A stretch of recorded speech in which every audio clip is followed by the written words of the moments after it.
잠언 4장 20절부터 22절까지 제가 읽겠습니다. 내 아들아, 내 말에 주의하며 나의 이르는 것에 내 귀를 기울이라. 그것을 내 눈에서 떠나게 말며 내 마음속에 지키라. 그것은 얻는 자에게 생명이 되며 그 온 육체의 건강이 됨이니라. 아멘. 하나님께서 하나님의 백성들에게 내 아들아, 내 말에 주의하며 나의 이르는 것에 내 귀를 기울이라. 그것을 내 눈에서 떠나게 말며 내 마음속에 지키라. 그것을 얻는 자에게는 생명이 되고 그 온 육체의 건강이 됨이니라. 그 온 육체의 건강이 된다. 그것을 얻는 자에게, 그것은 하나님의 말씀을 이야기합니다. 내가 이런 말에 내 말을 기울이라. 하나님의 말씀을 이야기합니다. 어떤 사람의 믿음이 좋으냐 나쁘냐 하는 것은 그 사람이 얼마나 교회를 다녔느냐 그렇지 않느냐 하고는 무관하고 상관이 없습니다. 어떤 사람이 얼마나 하나님의 은혜 속에 살아가느냐 하는 것은 실상은 그 사람이 얼마나 기도를 많은 시간을 하느냐 그렇지 않느냐 하고도 상관이 없을 때가 많습니다. 정말 중요한 것은 우리가 하나님의 말씀이 우리 안에 들어와 있어야 한다는 사실입니다. 하나님의 말씀이 들어와 있지 않는 사람들은 전혀 믿음이 자라지 않고 성장하지 않고 하나님의 은혜 속에 살아가지를 못합니다. 한 100년 교회를 다닌다 해도 뭐 하나도 누릴 수 있는 것은 없습니다. 100년 교회를 다닌다 해도 말씀이 마음속에 들어오지 않는 사람, 말씀에 주의하지 않는 사람은 얻을 수 있는 게 별로 없습니다. 우리는 핑계를 대서는 안 됩니다.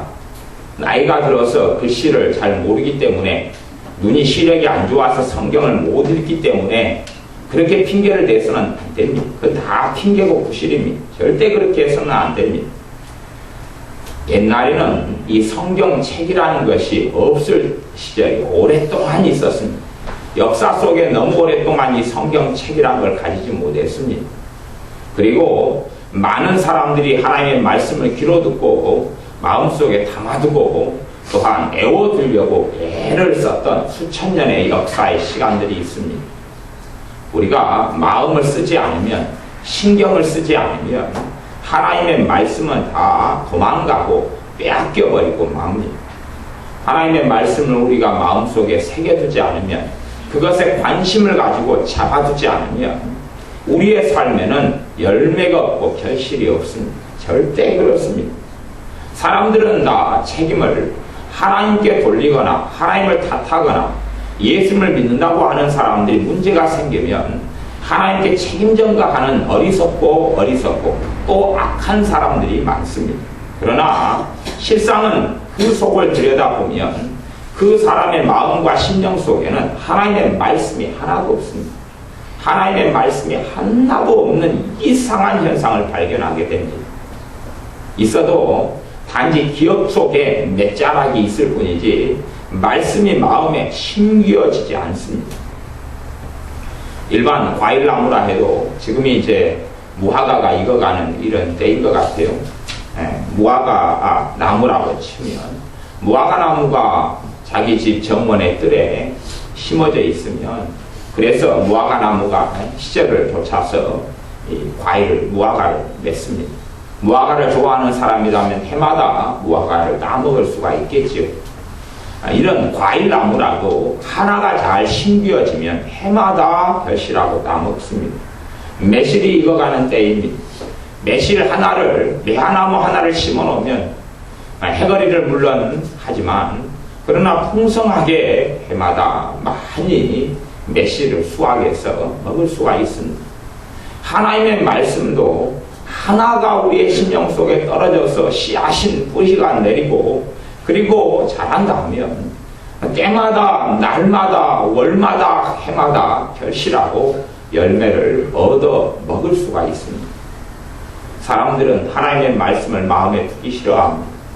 예수님을 믿는 신자들도 치매가 많이 걸려요. 지금은 예수님을 믿는 신자도 치매가 많이 걸립니다.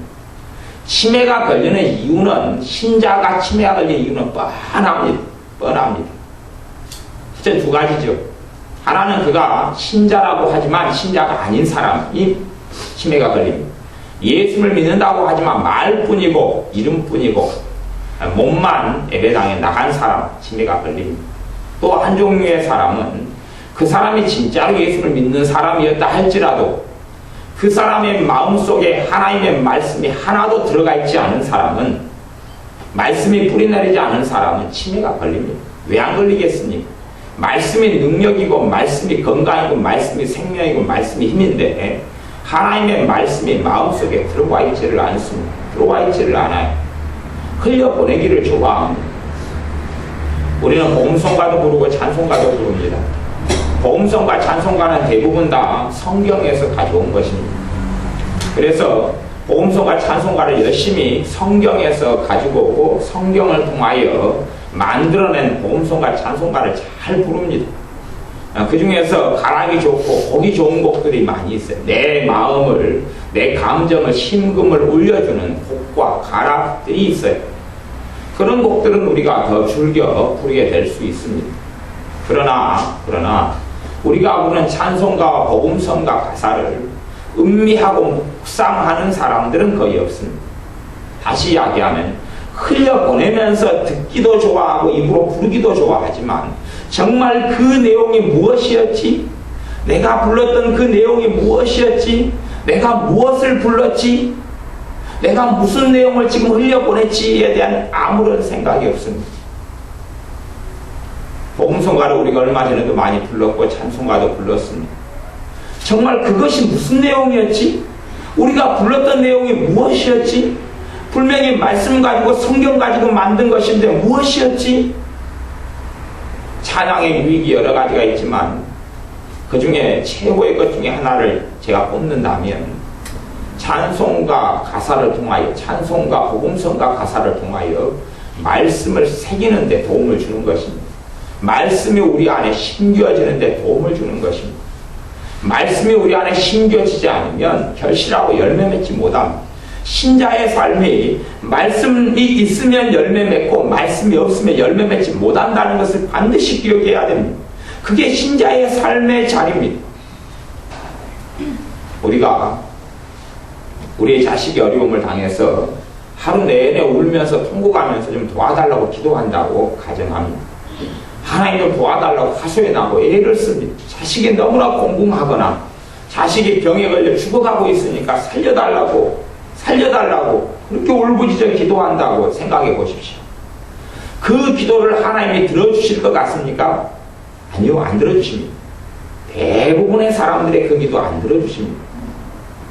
하나님이 들어주시고 안 들어주시고는 하나님께 달린 문제가 아닙니다. 유감스럽게도 여러분의 생각에는 우리가 기도하면 하나님이 우리의 기도를 듣고 마음이 감동돼 가지고 내가 기도에 응답이지만 그럴 줄 알죠?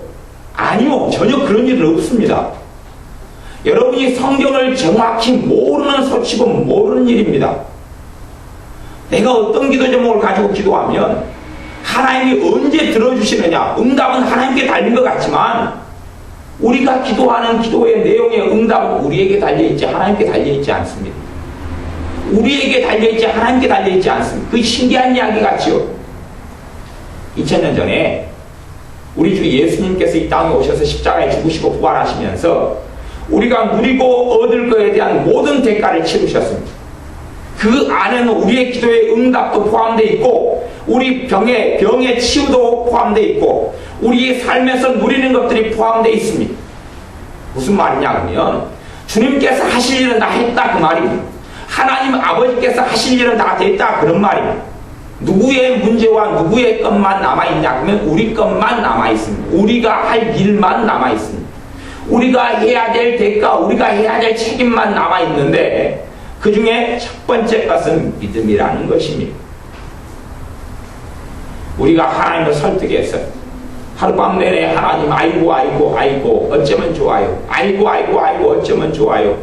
눈물을 흘리고 가슴을 치고 기도해도 내게 하나님의 말씀이 들어와 있지 않다면, 내 심령에 하나님의 말씀이 뿌리 내려져 있지 않다면, 그러면 아무리 하소연 하고 한탄해도 이루어지지 않습니다. 그러나 눈물을 흘리지 않고 가슴을 치지도 않고 더 절박하고 더 큰 문제 앞에서 하나님의 말씀이 우리의 마음에 뿌려져 있다면 더 신속하고 빠르게 결실하게 됩니다.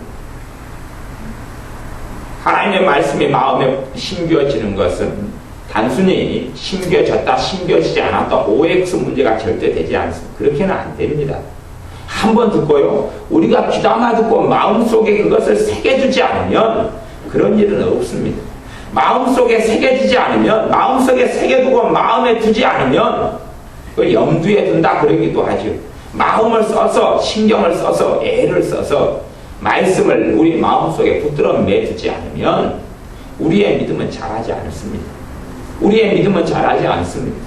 우리가 기도한다 그러면 우리의 기도에는 무엇이 우리의 기도를 좌지우지하냐 하면 기도에 대한 하나님의 약속들이 우리 마음속에 심겨졌느냐 하는 것입니다. 그리고 심겨졌다는 이야기는 기도에 대한 하나님의 약속들을 내가 믿느냐 하는 것입니다. 내가 지금 기도에 대한 하나님의 약속하신 말씀을 얼마나 믿고 있느냐에 따라서 결정이 됩니다. 내가 얼마나 믿고 있느냐에 따라서 결정이 됩니다. 대부분이 그렇습니다. 대부분이. 제가 100% 그렇다는 이야기는 아니고 일반적인 기도들의 응답의 여부는 우리가 하나님의 기도에 대한 약속들을 얼마나 믿고 있느냐 하는 것입니다. 병이 우리에게 찾아왔습니다. 질병이 찾아왔습니다. 몸이 아파요. 몸이 아파요. 두 가지를 선택할 수 있습니다. 하나는 병을 거절할 수 있습니다. 병을 내가 거부할 수 있고, 또 하나는 병을 받아들일 수가 있습니다. 병을 받아들일 수 있고 하나는 거부할 수 있습니다.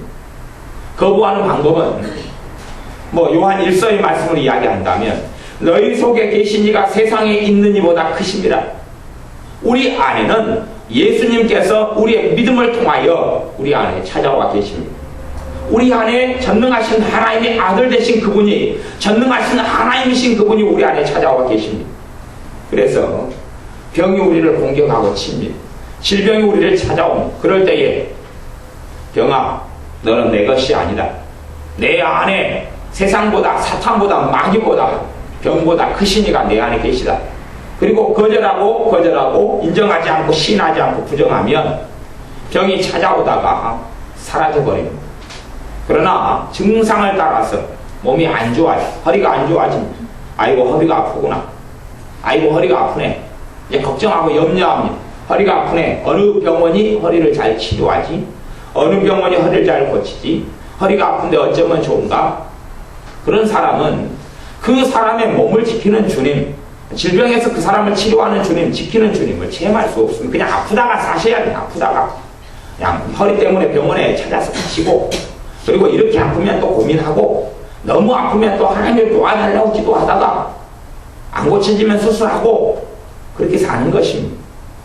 하지만 진짜 하나님의 자녀, 말씀이 심겨져 있는 자녀는 병이 들어오는 초기부터 때려잡아버립니다. 병이 들어오는 초기부터 때려잡습니다. 우리가 근심하는 내용들이 많습니다. 근데 내 안에 어떤 문제 때문에 내가 근심이 많은 가운데 기도하는 기도 응답 안 됩니다. 그건 하나님이 안 들어줍니다. 그 왜 안 들어주냐 하면 하나님의 말씀하고 안 맞기 때문에 그렇습니다. 하나님 말씀하고 맞지를 않아요. 이게 맞지를 않아요. 내가 어떤 문제 때문에 근심이 많다는 이야기는 그 문제에 대한 하나님의 도우심을 믿지 않는다 그 말입니다. 왜냐하면 믿음과 근심은 공존할 수가 없습니다. 근심이 많아지면 믿음은 떨어지는 것이야. 근심이 많아지면 믿음은 떨어져요. 내 자식에 대한 근심이 많아지면 내 자식을 도우시는 하나님에 대한 믿음은 떨어지는 것이야. 많은 근심이 우리의 심령 속에, 마음 속에 있은 다음에 근심의 내용을 가지고 기도할 때 응답 없습니다. 응답 없어요. 나이 드신 노인들의 특징은 뭐냐 하면 나이가 들어갈수록 근심이 많아지고 한숨이 많아지고 염려가 많아진다는 것입니다. 왜 나이 드신 분들이 충만한 하나님의 은혜를 누리지 못하느냐? 날이 갈수록 하나님의 말씀보다는 근심에 사로잡혀 살기 때문에 그렇습니다.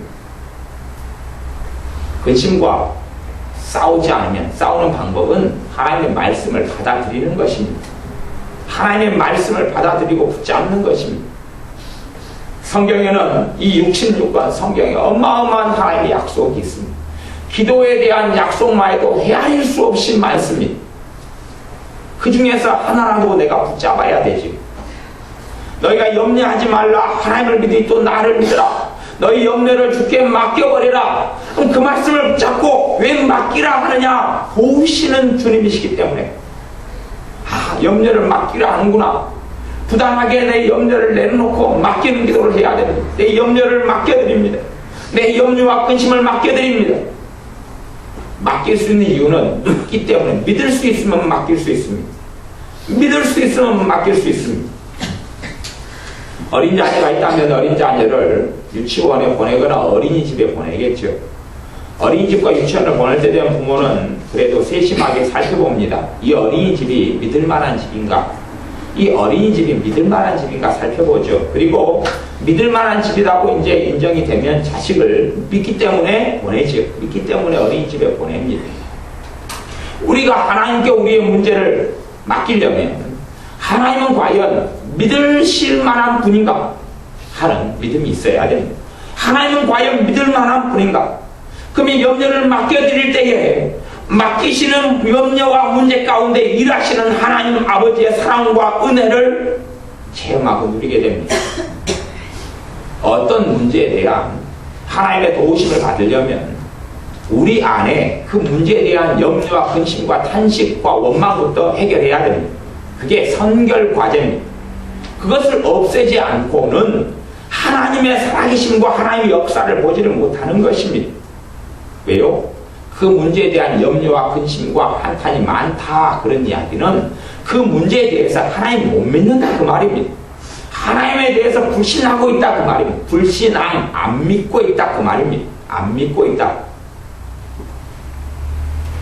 우리가요, 내가 마약 중독에 빠졌다고 가정하면 여러분이 마약에 사로잡혔습니다. 마약은 알코올 중독보다 훨씬 심각한 질병이고 질환입니다.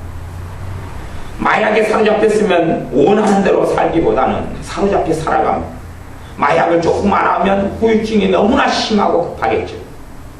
그런데 마약에서 자유케 하실, 마약이라는 질병 질환을, 중독증을 치료하실 주님을 믿는 사람은 이제 근심과 염려보다는 치료하실 주님을 받아들입니다. 마태복음 8장 17절을 제가 주보에 써놓았습니다. 마태복음 8장 17절을 제가 읽어보겠습니다.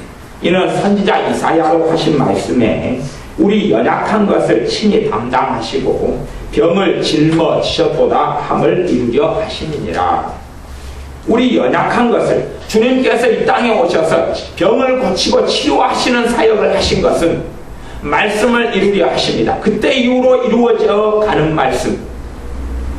우리 연약한 것을 친히 담당하시고, 연약한 것을 친히 담당하시고, 몸이 약한 것이죠. 여러 몸의 부분들이 약하고 안 좋은 것입니다. 병을 짊어지셨도다. 누구의 병요? 우리의 병입니다. 우리의 병을 짊어지셨도다. 주님께서는 우리의 병을 짊어지고 계시는 분입니다. 성경이 이렇게 선포하고 선언합니다. 하나님의 말씀이 이렇게 선언하고 선포합니다. 그것을 믿고 받아들이는 사람에게는 내 질병과 병이 치료되어 가는 것을 보게 됩니다. 때로는 점진적으로, 순차적으로, 때로는 우리가 3년도 그 말씀을 붙잡고 살아야 될 수도 있습니다.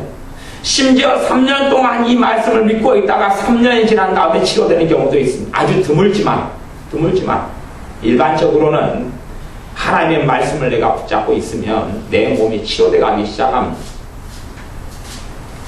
마귀의 공격과 역사가 심한 가정이고 집이면 마귀의 공격 때문에 이 마귀 역사를 정리하는데 사실 시간이 좀 걸립니다. 시간이 걸려서 마귀의 공격을 통한 예수를 믿으면 집안이 망하기도 하고, 또한 어떤 가족은 병이 들고 사건 사고 때문에 죽어가기도 합니다.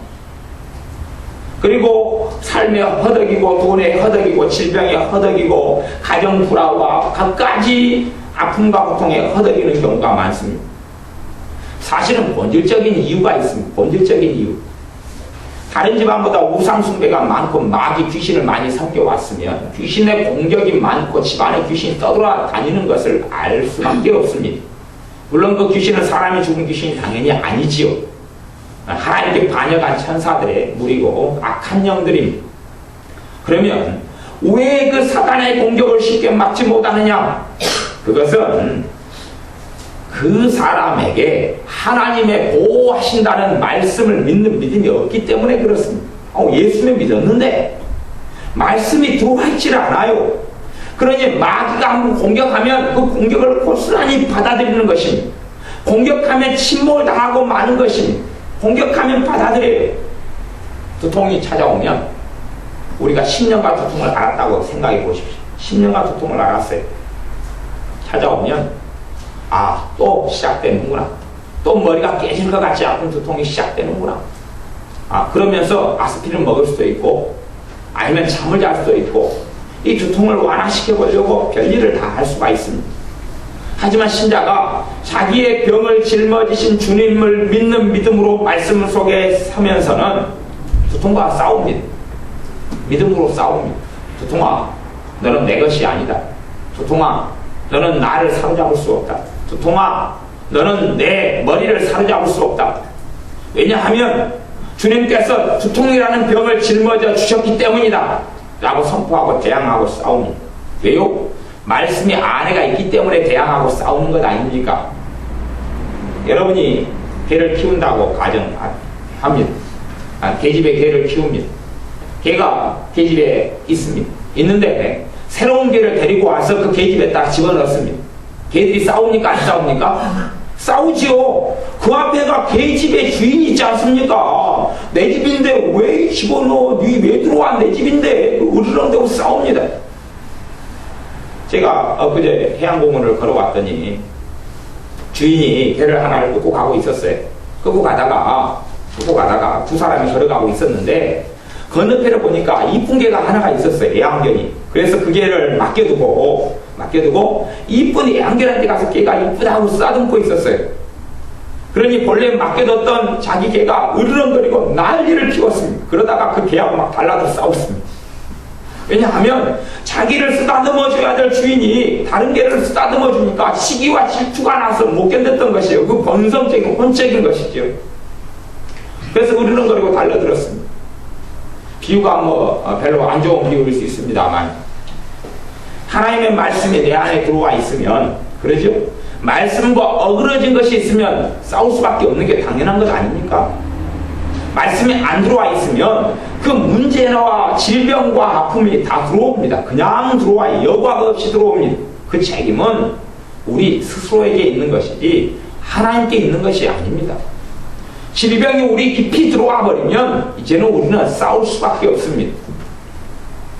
치유 기도를 받을 때에 반드시 두 사람의 믿음이 다 필요합니다. 한 사람은 치유 기도 해주는 사람의 믿음, 치유 기도 해주는 사람이 믿음이 있어야 됩니다. 그 사람이 믿음이 없으면 아무 열매가 없습니다. 치유 기도하는 사람이 성령의 은사가 있으면 더 좋고 그리고 병을 고치는 은사가 있으면 더 좋고 그러나 그게 없다 할지라도 반드시 주님이 고치신다는 믿음이 반드시 있어야 됩니다. 두 번째는 기도받는 사람이 믿음이 있어야 됩니다. 고질적인 병에 있어서는 기도받는 사람이나 보통 고질적인 질환을 앓고 있는 사람의 믿음만으로 그 병을 다 고치기 어려운 문제가 있습니다. 물론 안 고쳐진다는 것은 절대 아닙니다.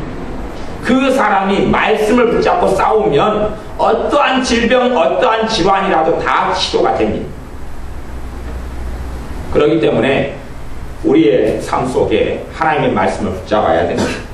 성경 오늘 읽었던 성경 잠언 4장에는 말씀이 뭐라고 되어 있냐면 그것을 얻는 자 4장 22절에 그것은 하나님의 말씀입니다. 말씀을 얻는 자에게 생명이 된다 그랬습니다. 말씀이 생명이 된다 그랬습니다. 말씀이 생명이 된다. 그 온 육체의 건강이 된다. 이 건강이라는 것은 이게 헬라어를 살펴보면 메디슨, 약이 된다는 말하고 같은 말입니다. 하나님의 말씀이 뭐가 돼서 약이 돼서 고치기 시작하는 것이죠. 우리가 감기에 걸려도 병원에 가면 3일치 약을 지어줍니다. 3일 동안 이걸 복용하십시오 그러지요. 아니면 치료받고 있을 때는 어떠한 약을 복용하거나 사용하라고 약을 줍니다. 그래서 계속 약을 복용하죠. 일정한 기간을. 그러면 많은 경우에 다른 약을 썼을 때에 치료가 돼갑니다. 그것처럼 하나님의 말씀을 우리에게 계속 사용하면 이 말씀이 약이 되어서 우리를 치료하고 고친다고 이야기하는 것입니다. 말씀이 건강이 된다, 약이 된다, 약이 되어서 고치고 치료하는 겁니다. 사람들은 자신이 믿음 안에 거에 있는가를 살펴보지 않고 하나님이 왜 안 들어주느냐의 문제를 따집니다. 하지만 하나님은 이제 약속해 놓으셨고 그리고 이미 이루어 놓으셨고 주님께서 십자가에서 내가 다 이루었다라고 말씀하셨습니다. 이 하나님의 말씀을 주장할 사람들은 우리고 그리고 우리의 믿음을 통하여 이 말씀이 이루어지는 것을 보게 되는 것입니다. 그렇기 때문에 우리가 기도를 많이 하는 문제가 중요한 게 아니라 내가 과연 기도하는 그 문제를 하나님의 도우실 줄을 말씀에 따라 믿고 있느냐를 확인해야 됩니다.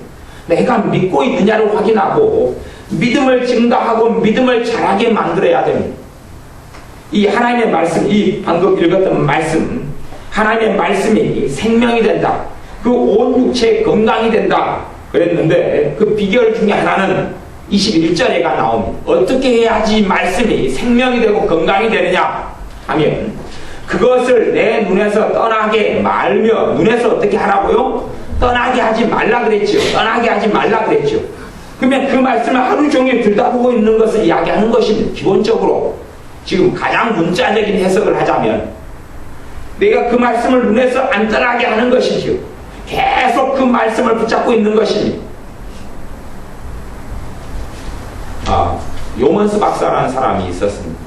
요먼스 박사라는 사람이 미국에 있는 유명한 의사였는데 의학 박사였는데 이 사람이 의학 박사의 이름을 알리다가 그러다가 병원에 있는 마취제나 이런 진정제나 항분제 같은 걸 자기 몸에 좀 사용을 하기 시작했습니다. 그러다가 더 많은 약이 필요해서 결국은 마약을 하게 됐습니다. 마약을 하게 되어서 그 마약을 통하여 마약 중독에 걸리고 말았습니다. 마약 중독을 이렇게 치유하고 저렇게 치유하려 해도 마약 중독에서 해결할 수가 없었습니다. 치유될 수가 없었습니다. 그때 어느 나이 드신 신사분이 그분에게 하나님의 병 고치시는 칭의를 설명해 주었습니다. 하나님께서 병을 지금도 고치신다고 가르쳐 주었습니다. 하나님께서 지금도 병을 고치신다고 가르쳐 주고 그것에 대해 쓴 성경 구절을 몇 구절을 보여주었습니다. 이제 요먼스 박사는 그 말씀을 믿느냐 믿지 않느냐를 선택하게 됩니다. 말씀을 받아들이기 시작했습니다. 그리고 그 노 신사에게 나이 드신 신사분에게 치유 기도를 받았습니다. 말씀을 먼저 자기가 받아들이고 치유 기도를 받았을 때에 이 요먼스 박사의 마약 중독이 깨끗하게 치료했습니다. 왜냐하면 요먼스 박사가 하나님의 말씀을 받아들였기 때문에 그렇습니다. 마약 중독에서 자기를 고치는 하나님의 말씀을 받아들이는 가운데 치유 기도를 받았습니다. 그리고 이제 이 요먼스 박사가 자기 의학 박사 일을 그만두고 치유하는 일에 하나님께 쓰임받기 시작했습니다. 나중에는 이제 목사님이 되셨죠. 하나님의 말씀을 통해서 병을 고치는 그 일에 하나님께 헌신했습니다. 이분이 여러 군데 말씀을 전하러 다니면서도 이분의 집에서 했던 특별한 사역이 있었습니다. 무슨 사역을 했냐 하면 곧 사형 선고를 앞둔 죽어가는 사람들을 집에 데리고 살았습니다. 근데 총 몇 명까지 받아들였냐 하면 곧 이번 주, 다음 주, 그 다음 주 말기 암부터 시작해서 곧 죽을 사람들, 병원에서 다 불가능하다고 하는 사람들을 집에 받아들였습니다. 4명까지 받아들였습니다. 그 4명을 집에다가 데려다 놓고 이분이 집회를 다니고 돌아와가지고 이 환자가 있을 때 그 당시에는 이 요먼스 박사의 시절에는 1900년도 초반기, 중반기였던 모양입니다. 그때는 거의 재고 심화해서 많이 죽는, 미국에서 재고 많이 죽는 두 번째 병이 폐결핵이었다 그래. 폐결핵 환자도 그렇게 많았다 그래. 죽어갔다 그래. 약이 없었으니까. 근데 사람들이 들어오면 치유기도를 하는 게 아니라, 그 요먼스 박사가 치유기도를 해주지 않았대.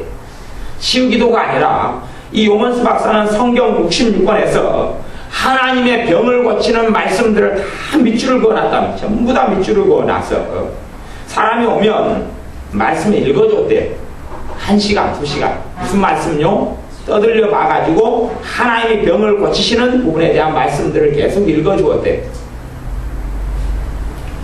많은 사람들이 거기서 고침받고 사형 선고를 앞두고 죽음을 앞둔 사람이 치유돼 갔기 때문에 그 집에 4명의 정원이 4명인데 더 들어오려고 하는 사람이 많았대. 줄을 서 있는 거죠. 그 다음에 차례, 내 차례, 내 차례. 기다리다가 죽는 사람도 있었죠.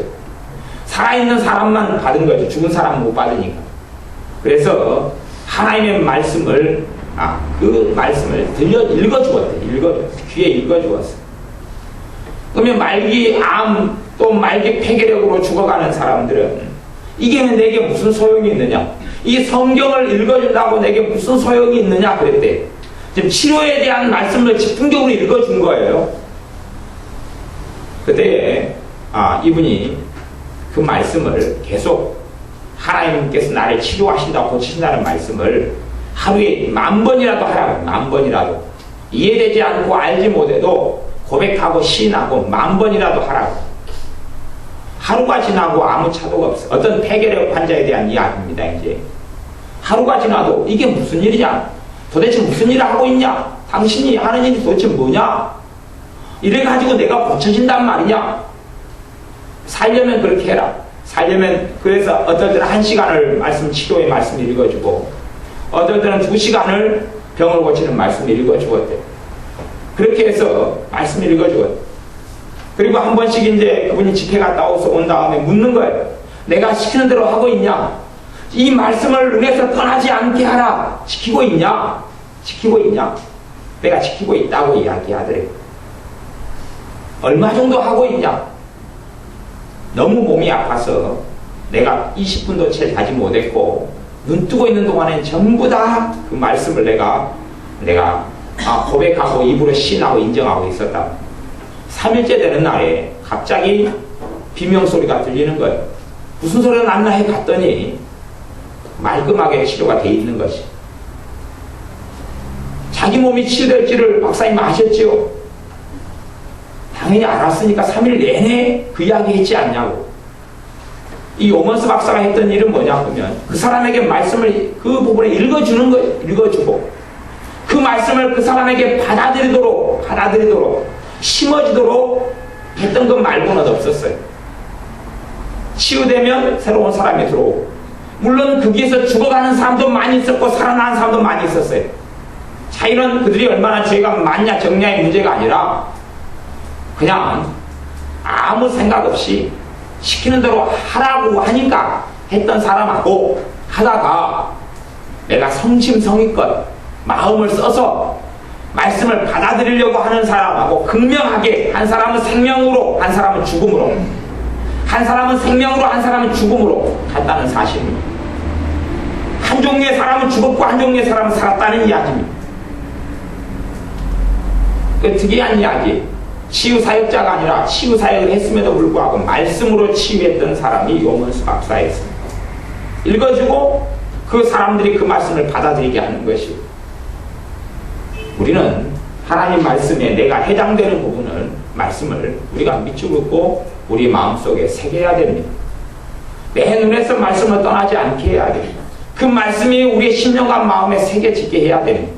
그렇게 되지 않으면 열매 얻지 못하고 결실하지 못합니다. 사람들은 하나님의 말씀을 믿는 것이 거의 없습니다. 거의 없습니다. 믿음이 별로 자라지 않고 성장하지 않습니다. 우리 자신의 내가 재정적인 문제를 가지고 있다, 내가 빚 문제를 가지고 있다 그러면 말씀을 끊임없이 그 빚 문제, 재정적인 문제, 돈에 대한 문제가 염려로 내 마음을 채우면 일단 그것부터 해결해야 되는 것이에요. 그것이 가득 찬 상태에서 한 번씩 지나가면서 하소연 하듯이 하나님 좀 도와주십시오. 아무 해결책이 없습니다. 내가 하나님의 자녀고 내가 천국 가는 하나님의 자녀라도 그건 안 도와주시는 거예요. 재정의 문제, 돈 문제에 근심이 내 안에 그게 첫째는 없어져야 돼. 그게 없어져야 돼요.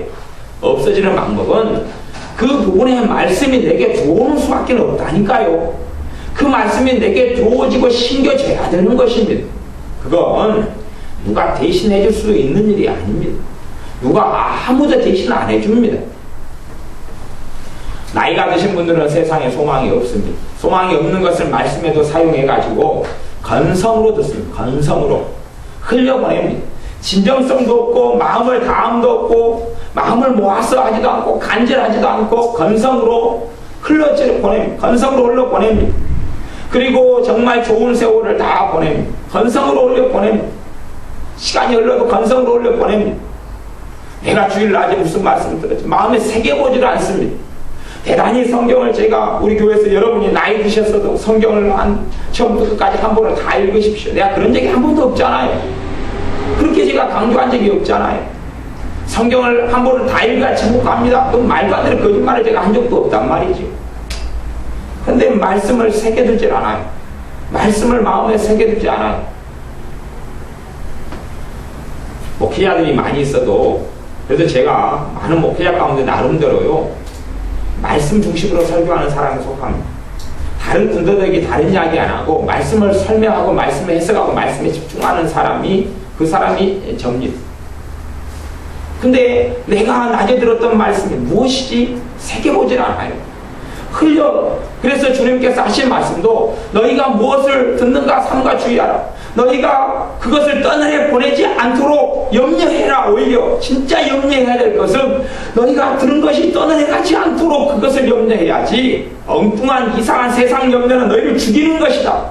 세상 염려는 너희를 죽이고 멸망시키고 파괴하는 것인데 하나님의 말씀을 통해 다르게 염려하는 것은 우리를 살리는 것이라고 이야기하는 겁니다. 이 약속은 하나님의 자녀들의 것입니다. 이 약속은 하나님의 자녀의 것입니다. 마귀가 여러분을 공격할 때 여러분 예수님의 이름을 사용할 수 있습니다. 마귀를 대적하라 그리하면 너희를 피하리라 했습니다. 예수님의 이름으로 떠나가라 명령합니다. 안 떠나는 경우가 대반이죠. 안 떠나면 여러분을 공격하는 마귀 공격과 역사가 안 떠나면 왜 그러겠습니까? 당연히 여러분이 마귀를 대적하라 그리하면 너희를 피하리라 했던 말씀을 여러분이 안 믿고 있다는 이유지요. 여러분이 그 말씀을 새기면 마귀를 여러분의 삶 속에 공격하는 마귀를 예수님의 이름으로 싸울 때 물러가는 것이 믿어집니다. 물러가는 것이 믿어집니다. 내가 잠을 잘 때에 하나님의 말씀 가운데 잠자는 가운데 나를 지키시는 주님을 믿는 믿음의 말씀이 내 안에 들어오면 잠을 자는 동안에 내 피로가 풀리고 잠을 자는 동안에 내 육신의 병이 고쳐져가고 잠을 자는 동안에 마귀 역사가 떠나갑니다. 그러나 말씀이 하나도 안 들어와 있으면 잠을 자는 동안에는 마귀한테 침탕당하고 공격당하는 시간입니다. 공격당하죠. 말씀이 나를 지키는데 말씀이 없다니까요. 이 성경 66권은 하나님의 자녀들에게 주시는 축복의 말씀들, 믿음의 말씀들, 능력의 말씀들인데 공짜 아닙니까? 공짜잖아요. 공짜잖아요. 어디서 샘을 찾고 어디서 우물을 찾습니까? 성경을 이상하게 환상적으로 해석하라는 이야기도 아니고 이상한 해석들을 마음에 받아들이고 성경 해석들을 애우고 성경의 주석집들의 해석을 애우라는 이야기가 아니란 말이에요. 대단한 성경이 어려운 것도 있고 애언도 있고 그러지만 일상적으로 우리가 하나님 앞에 누리고 살아가는 것은요 사실은 애언 있고 미래에 대한 일 그건 몰라도 얼마든지 성령 충만하고 얼마든지 은혜 속에 하나님의 사랑 속에 살다가 인생을 마감할 수 있다는 이야기입니다. 초등학교 학력이 없어도요 사람이 말귀를 통하고 알아먹는 초등학교 지력만 가지고 있어도 그렇다니 그 정도 지력으로만 말씀을 보고 아는 말씀이라도 그 중에 반만 내가 말씀을 받아들이면 마음속에 새기면 그래서 너희가 눈으로 내 눈에서 떠나지게 말며 내 마음속에 지키라. 말씀을 어디에 지키라고요? 마음속에 지키라고. 마음에 지키면 이 말씀은 뿌리를 내린다 그랬습니다. 계속 지킬 필요가 없고 말씀을 마음에 받아들이면 말씀이 뿌리를 내린다 그랬어요. 그래서 씨 뿌리는 4가지 땅의 비유로 주님께서 말씀하셨어요. 하나님의 말씀에 씨가 마음의 맛에 떨어진다고 이야기합니다. 그리고 이제 뿌리가 내리죠. 씨가 밭에 떨어지면 뿌리가 내릴 것 아닙니까? 그리고 30배, 60배, 100배의 결실을 거둔다고 말씀하셨습니다. 말씀이 우리 안에 뿌리 내리지 않으면, 말씀을 내가 받아주지 않으면 결실하지 못합니다. 여러분이 하나님의 말씀 가운데 반드시 이 하나님의 말씀을 우리가 얻는 자가 되어져야 됩니다. 베드로전서 2장 24절 말씀에도 주님께서 우리의 질병을 짊어지시고 채찍의 맞음으로 너희가 나음을 입었다고 선포합니다. 주님이 채찍의 맞음으로 너희가 병고침과 병나음을 얻었다고 말씀하는 것입니다. 말씀을 받아들이는 사람들은 병이 치유돼 가기 시작합니다. 또한 치유기도를 받는 사람들은 기도받는 자기의 믿음과 치유기도 하시는 사역자의 믿음이 합쳐져서 더 신속한 열매와 결실을 거두게 되는 것입니다. 하지만 믿음이 없는 사람은 치유기도를 아무리 많이 받아도 열매 없고 결실 없습니다. 기도 받을 때는 좀 좋았다가 누구의 믿음으로요? 기도해주는 사람 믿음으로 기도가 끝나면 다시 몸이 아파집니다. 왜요? 자기가 믿음이 없으니까. 자기가 말씀을 붙잡고 있는 게 없으니까 그렇습니다.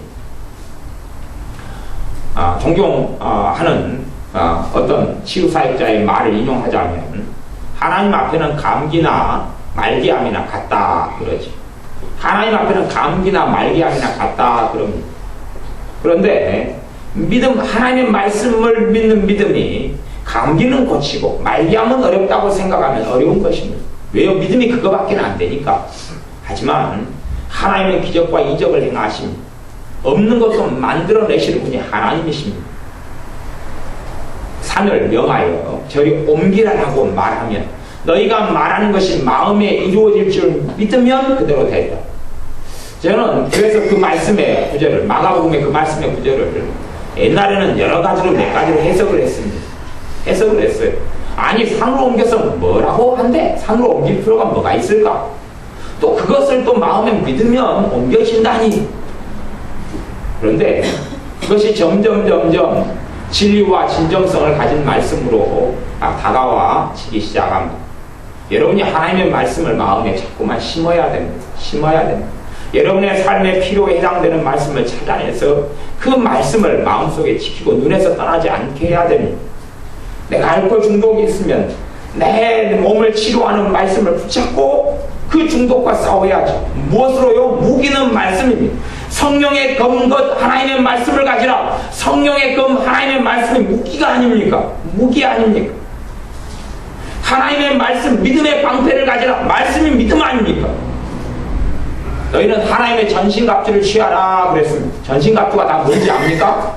전부 다 말씀인 줄 아셔야 돼요.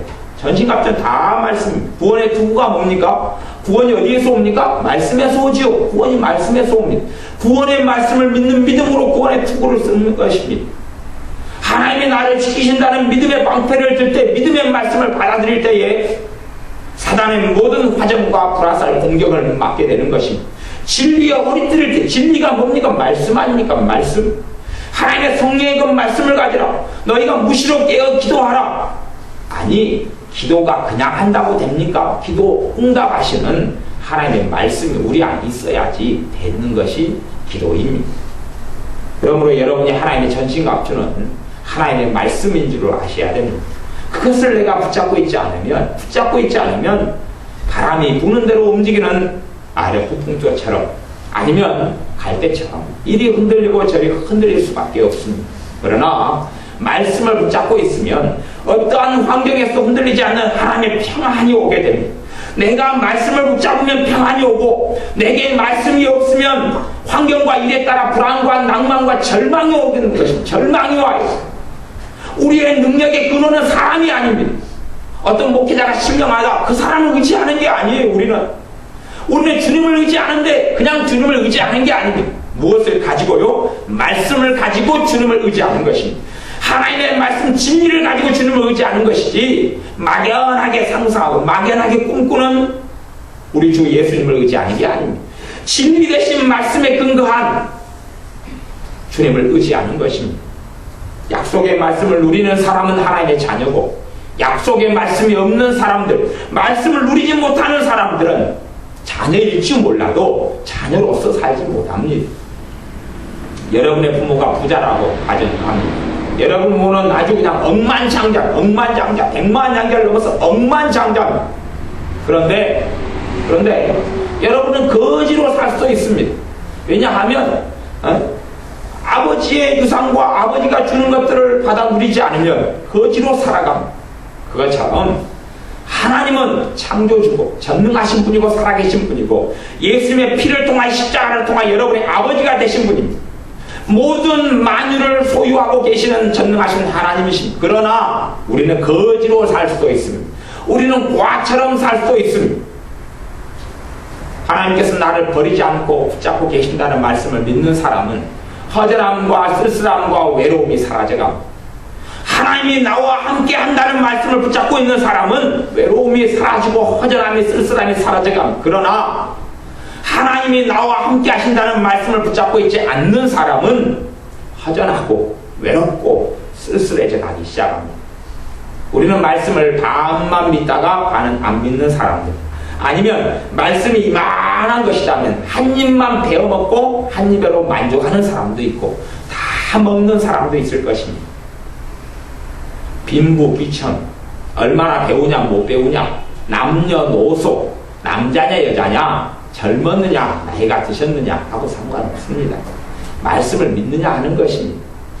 75살 된 아브라함도 하나님 말씀에 따라서, 말씀을 듣고 믿음에 따라서 갈대아 우르를 떠나 하나님이 약속하신 땅으로 이주했습니다.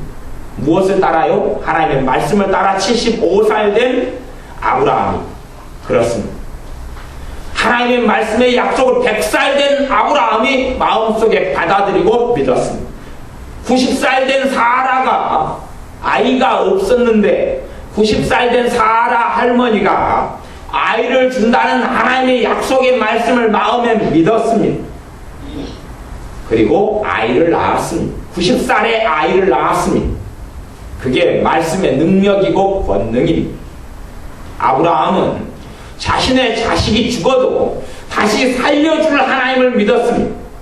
그래서 하나님은 아브라함의 믿음을 가리켜서 그 자식 이삭을 죽은 자 가운데서 믿음으로 받은 것과 같다고 이야기하기도 합니다.